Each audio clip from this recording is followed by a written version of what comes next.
தேடி சோறு நிதம் தின்று பல சின்னஞ்சிறு கதைகள் பேசி மனம் வாடி துன்பமிக உழன்று பிறர் வாட பல செயல்கள் புரிந்து நரை கூடி கிழப்பருவம் எய்தி கொடுங்கூற்றுக்கு இறை என பின் மாயும் பல வேடிக்கை மனிதரைப் போலே நானும் வீழ்வேன் என்று நினைத்தாயோ? என்னை சுடர்மிகும் அறிவுடன் படைத்து விட்டாய், வல்லமைத்தாராயோ இந்த மாநிலம் பயனுற வாழ்வதற்கு.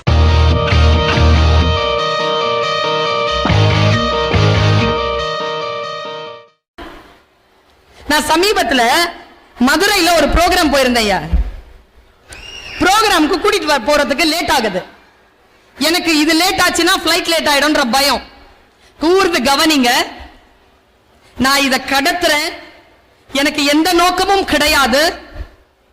உங்கள் மனதிலே ஒரு டிரான்ஸ்ஃபர்மேஷன் நிகழணும் அப்படிங்கறத தவிர்த்து எனக்கு வேற எந்த நோக்கமும் கிடையாது.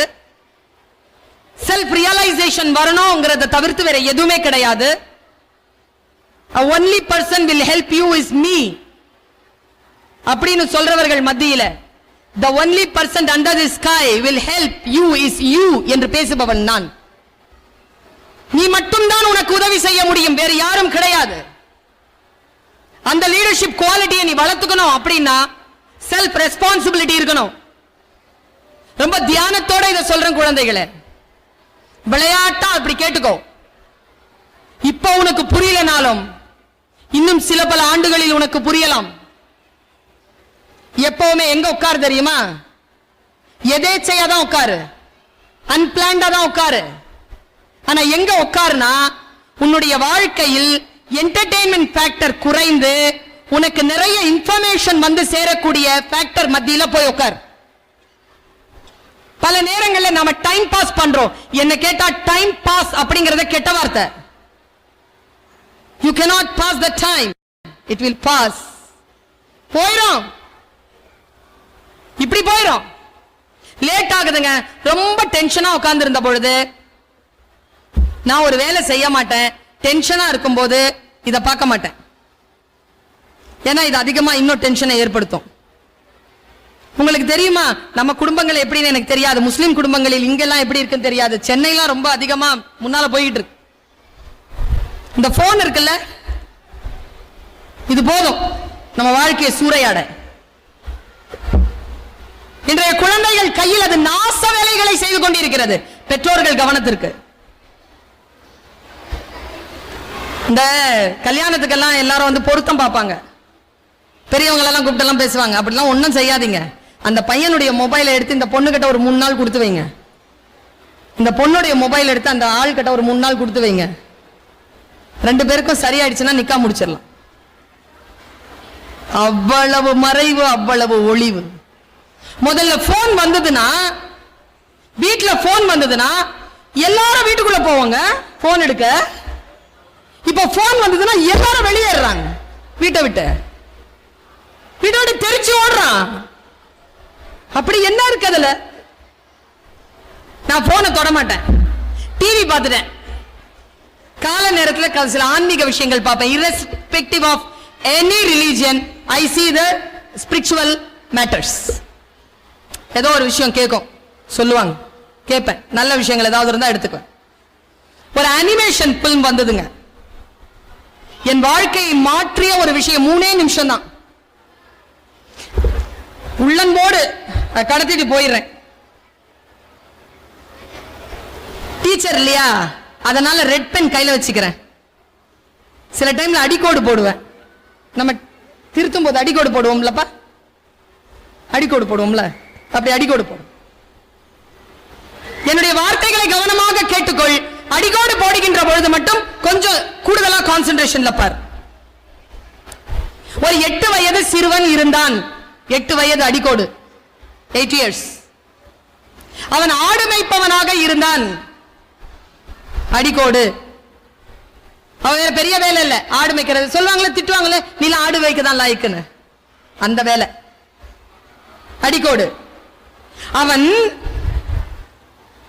ஆடு மேய்க்கின்ற பொழுது தன்னுடைய ஆடுகளுக்காகவும் தனக்காகவும் பொழுதுபோக்குக்காக அல்ல, கேளிக்கைக்காக, ரெக்ரியேஷனுக்காக ஒரு இன்ஸ்ட்ருமெண்ட் வாச கத்துக்கிட்டான். இன்ஸ்ட்ருமெண்ட் யாழ்னு சொல்லுவாங்க. இப்போ சித்தார்னு சொல்றோம், அப்படி குட்டி.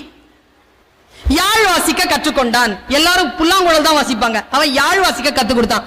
கொஞ்சம் டிஃபரெண்ட், அடிக்கோடு பி டிஃபரெண்ட்.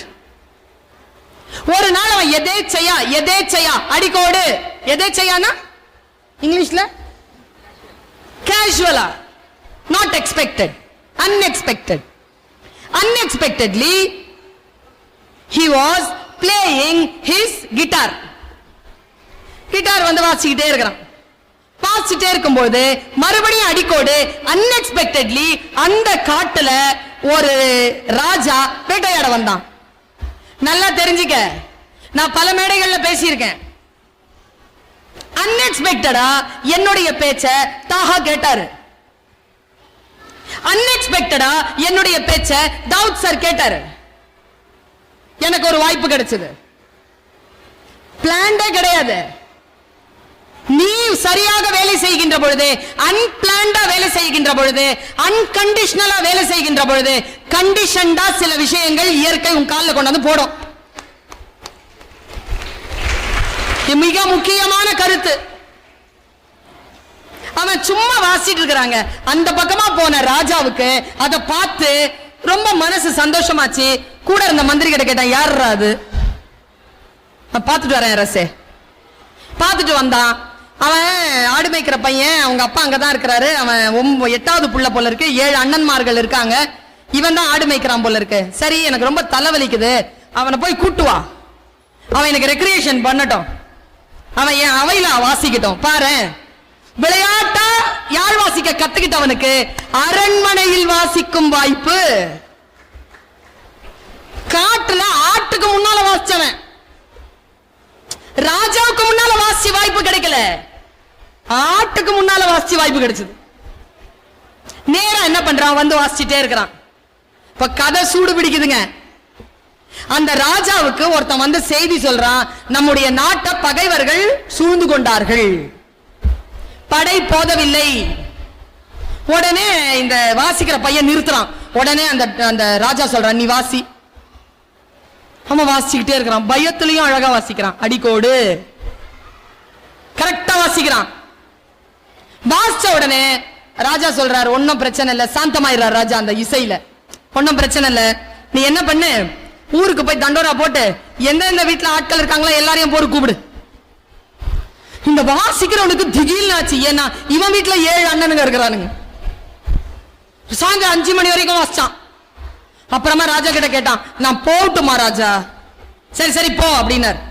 சீக்கிரமா விழுந்து அடிச்சுட்டு வீட்டுக்கு ஓடனா 7 அண்ணன்மார்களும் போர்க்களத்துக்கு போயிட்டாங்க.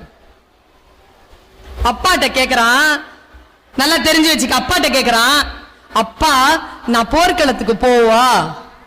அப்பா சொல்றாரு, நீ ரொம்ப சின்ன பையன், நீ போர்க்களத்துக்கெல்லாம் போக முடியாது, 15 வயசு ஆயிருக்கணும், உனக்கு இன்னும் அது ஆகல, இரு, அடிக்கோடு. அப்பா பையன் சொன்னா, நான் போராடுறதுக்காக போகலப்பா, வேடிக்கை பார்க்க போறேன். எதுக்கு? வேடிக்கை பார்க்க போறேன். நல்லா தெரிஞ்சுக்கங்க, இன்னைக்கு மிகப்பெரிய ஆளுமையாக இருக்கக்கூடிய பட்டிமண்டப பேச்சாளராக இருக்கக்கூடிய ராஜாவாகட்டும், மிகப்பெரிய ஆளுமையாக இருந்து மறைந்த கிருபானந்த வாரியார் ஆகட்டும், இவர்கள் எல்லாரும் தன்னுடைய மூத்தோர்கள் பேசிய பேச்சை வேடிக்கை பார்க்க போனவர்கள் தான். வேடிக்கை பார்க்க போனவங்க தான், பேச போனவங்க இல்ல, வேடிக்கை பார்க்க போனவங்க. ஆனா எதை வேடிக்கை பார்க்க போனோங்கிறது இருக்குல்ல, அது முக்கியம், அது முக்கியம். இது என்னாச்சு, இவன் அந்த போர்க்களத்துக்கு வேடிக்கை பார்க்க போறான், அனுப்பிட்டாங்க. போய் நிக்கிறாங்க. இப்போதாங்க கதையினுடைய உச்சம். போய் நின்னு பார்க்கறான், தன்னுடைய நாட்டு வீரர்கள் எல்லாம் சிதைந்து ஓடிக்கொண்டிருக்கிறார்கள். ஒரே ஒருத்தன் 25 அடிக்கு இருக்கிறான். அவன் பேர் கோலியாத். அந்த சின்ன பையன் இருக்கான்ல, அவன் பேர் டேவிட் என்று பைபிளும் தாவூத் அலைஹிஸ்ஸலாம் என்று குர்ஆனும் சொல்லக்கூடிய அந்த சிறுவன். அவன் அப்படி பார்த்துட்டு நிக்கிறாங்க. நான் இங்க நிறுத்துறேன் குழந்தைகளை. அந்த சின்ன குழந்தை அந்த கோலியாத்தை இப்படி பார்க்கறான், இப்படி இருக்கிறான். அவன் அப்படி பார்த்த உடனே அவன் கோலியாத் கத்துறானா, கத்தி சொன்னானா, டேய், என்னை யாராவது ஜெயிச்சிட்டா என் நாட்டை ஜெயிச்சதா அர்த்தம். என்ன ஜெயிங்க பாப்போம். எல்லாரும் செதஞ்சி ஓடுறாங்க. அவன் பிச்சு பிச்சு சாப்பிடறான் ஆள. இந்த பையன் என்ன பண்ணானா, தளபதி கிட்ட போய் ஆடி போயிட்டேங்க. நான் அதை படிச்சு பார்த்து இந்த குழந்தை என்ன பண்ணுச்சு, நேரா போய் தளபதி கிட்ட அடிக்கோடு பர்மிஷன் கேக்குது, நான் போய் கோலியாத்தை அடிக்கட்டுமான். அப்ப தளபதி சிரிச்சானா, நீ எப்படி அடிக்க முடியும், அவன் எவ்வளவு பெரிய ஆளா இருக்கிறான், எங்களாலேயே முடியல. இல்ல இல்ல நான் ஆயுதம் வச்சிருக்கேன் நானா, உனக்கு பாடமே அதான். கோலியாத் என்ன சொன்னா, நான் ஆயுதம் வச்சிருக்கேன்னா. எங்க அவன் ஆயுதத்தை காட்டுனாடா, எடுத்தான் பாரு ஆயுதத்தை, காக்காவை அடிக்கிற உண்டிகோல். உண்டிகோலை வச்சு காட்டினாங்க, இதோ இதை வச்சிருக்கேன்னு. அடிக்கோடு போட்டுக்கோ குழந்தைகளே. தளபதி சொன்னான், பறவையை அடிக்கக்கூடிய உண்டிகோலால் அரக்கனை அடித்து விட முடியுமா? அதற்கு கோலியாத்தை அடிப்பேன் என்று சொன்ன தாவூத் சொன்ன பதிலை என் குழந்தைகளை உங்கள் மனதிலே சிவப்பு கோடால் அடிகோடு போட்டுக் கொள்ளுங்கள். அவன் சொன்னான், என் கையில் வைத்திருக்கக்கூடிய ஆயுதத்தை நான் பறவைகளை அடித்து பயிற்சி பெற்றிருக்கவில்லை, பின்ன என் ஆடுகளை கடிக்க வரும் சிங்கங்களை அடித்து நான் பயிற்சி பெற்றிருக்கிறேன்.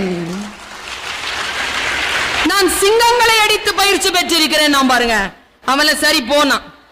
இப்ப வந்துட்டோம் கோலியாத்துக்கு முன்னால. டேவிட், நாம 2 பேரும் நிக்கிறோம். நானும் நீயும் டேவிடும் கோலியாத்தும் நிற்கிறார்கள். இப்ப களத்துல நம்ம 4 பேர் இருக்கோம்னு வச்சுக்கோ. அவன் என்ன செஞ்சான் தெரியுமா? தலைவன் இல்லையா, லீடர். நீ ஏன் பேச வந்த? பெரியவர்களுக்குமான பாடம் இது. லீடர் இல்லையா அவன் எங்க தெரியுமா குறி பார்த்தான்? பைபிள் எடுத்து வாசி பாருங்க, ரொம்ப டீடைல்டா இருக்கு. நெற்றிக்கு வலதுபுறத்தில் குறி வைக்கிறான். ஏன் தெரியுமா? மயக்கம் அடைய வச்சுதான் அவனுக்கு சிங்கங்களை பழக்கமே தவிர சிங்கங்களை அவன் கொல்ல மாட்டான். ஏனென்றால் அவன் நோக்கம் சிங்கங்களை வேட்டையாடுவதல்ல, சிங்கங்களிடமிருந்து தன் ஆடுகளை காப்பாற்றுவதுதானே தவிர சிங்கங்களை கொலை செய்வதல்ல தாவூதினுடைய நோக்கம். அடிச்சான் பாரு, கரெக்டா பார்த்து அடிச்சான். பட்ட உடனே கோலியாத் டமால்னு விழுந்துட்டாங்க. பாடம் முடிஞ்சது தானே, அவன் தோத்துட்டான், இவன் ஜெயிச்சிட்டான், முடிஞ்சது இல்ல. பாடம் முடியல குழந்தைகளே, எனக்கும் உனக்குமான பாடம் முடியல. அவன் எங்க தெரியுமா தன்னை லீடர் எஸ்டாப்லிஷ் பண்ணான்? அவன் தலைக்கு மேலே இறைவன் ஒரு வேதத்தை இறக்கினான் என்று குர்ஆன் சொல்லுகிறது. அப்படி என்ன செய்தார் தாவூத்? என்ன செஞ்சார் தெரியுமா? நடுங்கி போனேங்க நான் படிக்கும் பொழுது. அவன் என்ன பண்ணா, எல்லாரும் ஓட ஜெயஜெயக்காரம் பண்ண, அவன் அந்த அரக்கனை நோக்கி நடக்கிறான். எல்லாரும் பிடிக்கிறாங்க அவனை. எதுக்குடா அங்க போறேன்னு. அதுக்கு டேவிட் சொன்ன பதிலை குழந்தைகளை எழுதி வைத்துக் கொள்ளுங்கள். டேவிட் சொன்னான், நான் போனோம், ஏன்? என் ஆயுதம் அங்கே இருக்கிறது. உன் ஆயுதம் எதுடா? கல்லு. அவன் அடிச்சான்ல கல்லு, அது நெத்தில மாட்டிக்கிட்டு இருக்கு. உனக்கும் எனக்கும் தான் அது கல், டேவிடுக்கு அது ஆயுதம். எந்த ஒரு வீரனும் களத்தில் ஆயுதத்தை போட்டு விட்டு வரமாட்டான். போய் அந்த ஆயுதத்தை எடுக்கிறதுக்காக போறாங்க அவன் அரக்கன் கிட்ட. அரக்கன் மேல ஏறி எடுத்து பத்திரப்படுத்தும் பொழுது அவன் எந்திரிச்சிட்டான். என்ன தெரியுமா பண்ணா? கரகர கரகரன்னு மடியில இறங்கி அவன் மடியில இருந்த பட்டைய கத்தியை எடுத்து கரகர கரகரன்னு அவன் தொண்டைக்கு ஏறி அவன் எழுறதுக்கு முன்னால கழுத்து அறுத்துட்டாங்க. இதுதான் டேவிட் செய்தது. வாய்ப்பு இருக்கின்ற பொழுது குழந்தைகளே, கையிலே உண்டிகோல் தான் இருக்கிறது என்று அச்சப்படாதீர்கள், கையிலே கல் தான் இருக்கிறது என்று அச்சப்படாதீர்கள். ஆனால் அதை வைத்துக் கொண்டு எதையெல்லாம் சாதிக்கலாமோ அதையெல்லாம் சாதிக்கக்கூடிய ஆழ்ந்த அறிவையும் ஞானத்தையும் பெறுங்கள். என்னிடத்தில் இருப்பது வெறும் சொல்தான். ஆனால் அந்த சொல்லை எடுத்துக்கொண்டு உலகமெல்லாம் நான் உலா வருகிறேன் என்றால் என் சொல்லும் டேவிடின் கையில் இருந்த உண்டிகோலும் ஒன்றுதான். வைத்துக்கொண்டு எதை வேண்டுமானாலும் செய்யலாம். காக்காவையும் அடிக்கலாம், கோலியாத்தையும் வீழ்த்தலாம், சிங்கத்தையும் வீழ்த்தலாம். நம் கையில் தான் இருக்கிறது நமக்கான ஆற்றல். எல்லோரும் சிறந்தவர்களாக இருந்துவிட முடியாதுதான். எல்லாரும் ஓட்டை பாத்திரம் தான். எல்லா பானைகளும் ஓட்டை பானை தான். குரு சொன்னார், போய் பானையில் தண்ணீர் ஏற்றுக்கொண்டு போய் தோட்டத்திற்கு போய் தோட்டத்திலே செடியை வளருங்கள், செடியில் மலரை நான் பார்க்க வேண்டும் என்று. ஒரு சீடனிடத்தில் மட்டும் ஓட்டையான பாத்திரம் இருந்தது. ஆனால் அவன் கவலைப்படவில்லை. எடுத்துக்கொண்டு போவான், தண்ணீர் இருக்காது, திரும்பி வந்துருவான். மறுபடியும் எடுத்துக்கொண்டு போவான், தண்ணீர் தீந்து போயிருக்கோம், மறுபடியும் வந்துருவான். அவன் முட்டாள்தான். ஆனால் அந்த சீனத்து கதை இப்படி சொல்லுகிறது. குரு வந்து பார்த்த பொழுது சீடர்கள் எல்லாம் தண்ணீர் ஊற்றி அந்த தோட்டத்தை மலர்த்தி இருக்கிறார்கள்.